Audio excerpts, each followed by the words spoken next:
Picture this. Your uncle is a chronic smoker, and you are a child. And you've asked him, why do you smoke, uncle? You asked this because, at school, you were taught that cigarettes were bad, Possibly the worst thing you could do to your body, besides some other things. But, that's kind of too graphic for you because you're a child. And, with that reasoning, you're just thinking, like, if it's so bad for you, why are you doing it, uncle? And so you just want to know, like, what is his reason for still smoking? And he says, I know what it does to me. I know about the lung cancer. I know about all the delirious effects it does to me. I know about it all. But I just can't stop. And then you look at him confused, wondering, like, why? You couldn't just quit. You're like, why is it so hard to stop? You like, look at him, it's like, I don't understand. Like, it's so bad. Why? I don't understand. It's so bad for you. Just why? But he never stops. He couldn't stop. And well, he dies the following week from a stroke caused from his smoking. And I hope you have never experienced that. And you will never experience that. I hope. But who knows?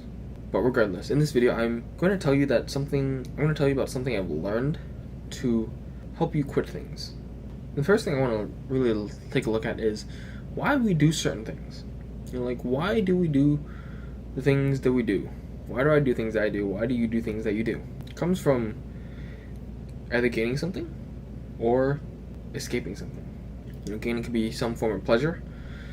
This could be food, sex, achievement, status, money, anything. Escaping could be from pain, negative emotions, losing something, etc., etc. We do things for these reasons. And you can always find a reason stemming from either one or both of these. So that's the reasoning for why we do certain things. I want ice cream because it feels good. When I eat it, it feels good. Right? Going back to smoking, why would you smoke? Possibly to escape a miserable life, from the negative emotions, from the stress. Possibly to get that physical pleasure from smoking, from that nicotine. It's also possible. And so now that we know this, now that we know the reasons for why we do certain things, do certain behaviors, how do we stop doing that something? And also why? Right? So we stop doing something we want to do by overriding the reasoning that got us to do that in the first place. For example, if I have the desire to constantly eat pretzels, but I want to stop it, I need something else to convince me to stop that first action, and therefore pursue the second action, which is not pursuing the first action. And this reason could be something like eating pretzels all the time will make me fat, and I don't want to be fat, so therefore I will stop. I have a reason to stop the initial behavior, and therefore do the second behavior, which is stopping the initial behavior. But if you know someone who smokes, you know that just saying that it's unhealthy, it's bad for you, that doesn't do it, right? And so what this basically tells you is that the reason that you are using to try to convince them is simply not strong enough. It's very difficult to know if a reason is strong enough or not. But it is absolutely essential for the reasoning to go against the initial behavior to be stronger. The person who is ceasing the behavior must be invested in quitting. And, over and over again, people who quit smoking are convinced not by reason, not by logic, but by emotions. Many people decide to quit smoking after hearing something like, I want you to be there for my wedding. I want you to be there so you can hold my grandchildren. These are all emotional reasons and will usually work much better than any logical reasoning. Anything. Because people are emotional. We use emotions to make judgments, to decide things, and then use logic to justify them, steer them in a way. In a book I read recently, there was an analogy comparing how we think versus how we actually think. And so in the analogy, there's two brains. There's the logical brain and the emotional brain.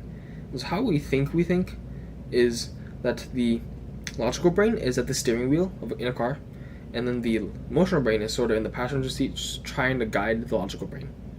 But that isn't how it works. Rather, it's reversed. The emotional brain is on the steering wheel, and the logical brain is in the passenger seat trying to direct the emotional brain, but it's always the emotional brain making decisions. The emotional brain is always in control of decisions. And we can use logic to sometimes divert, sometimes to change lanes, sometimes to take that street instead, but it's never the one in control. And from this, the reason that we use to help someone quit, it's even better if it's a reason that they care about. And this also implies that for a person without children, like if you tell them, I want you to see your children or your grandchildren in the future, like, I don't have children, I don't care about that.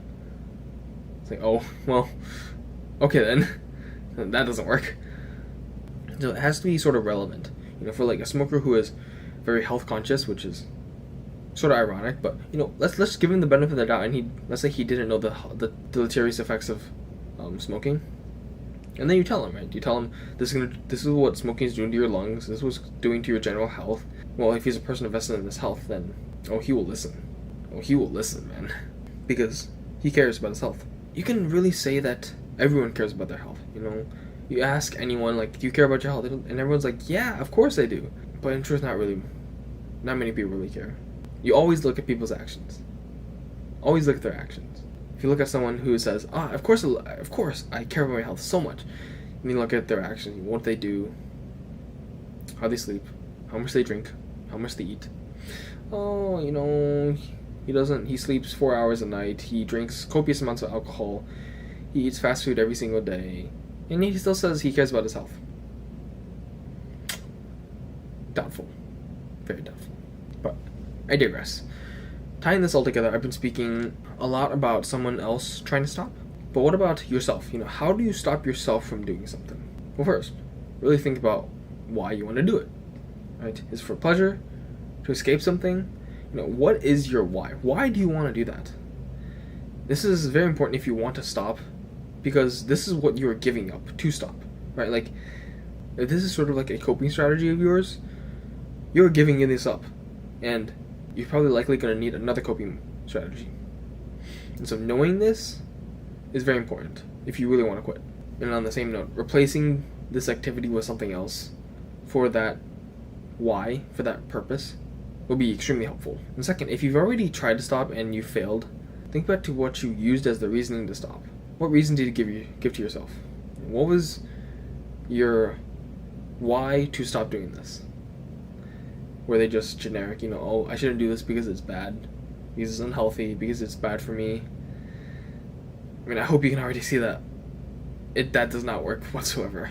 And thirdly, you want to think about how the activity that you want to stop is contradicting your values.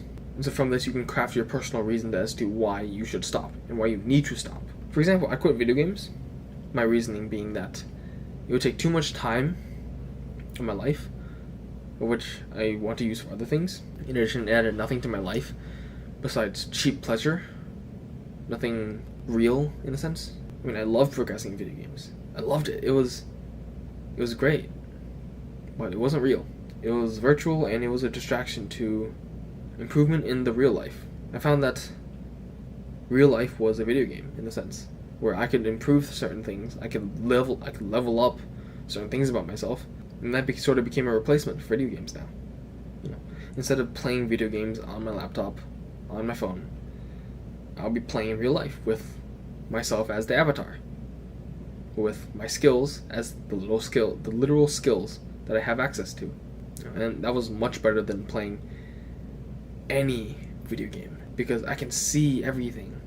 I can see the benefits of every single thing. Every time I level up, it's like every time I get better at something, it's like, yeah, I love this. So remember, for your own reasons, you want them to be stronger than your original desire. Otherwise, you won't be able to quit. These reasons need to be tied to other emotions or values. Emotions or values, these are your best anchor points that I've seen work. For emotions, I would say it's a much stronger grip, but there's always a chance of it collapsing due to new experiences and new emotions. Right? With values, it's a sort of looser grip, but because it's so much more, but it's more stable, and so you won't lose it unless you change your values. I wouldn't say one is better than the other. The only thing that matters is that you have quit, and these are simply tools to help you do that. So the last thing is commit to it. This is the hardest part. It's to stick to it long term. And to do this, you need to remind yourself of your reasons, why you are doing this. If you have that temptation again, have that desire again, you remind yourself, why am I doing this? For what reason am I suffering? Why? when reminding yourself to reasons tied to emotions, it's going to give you a much higher like motivation spike in a sense, but it's more forgettable. You will need more reminders. Regarding values, when you remind yourself, it won't be such a huge spike of like, yeah, I'm not doing this. But because it's not like tied to a personal value, you can easily recall it over and over again. So I hope that you have learned something. I hope that I've given you the tools and perhaps the keys necessary to quit whatever you want, really, and that you can succeed.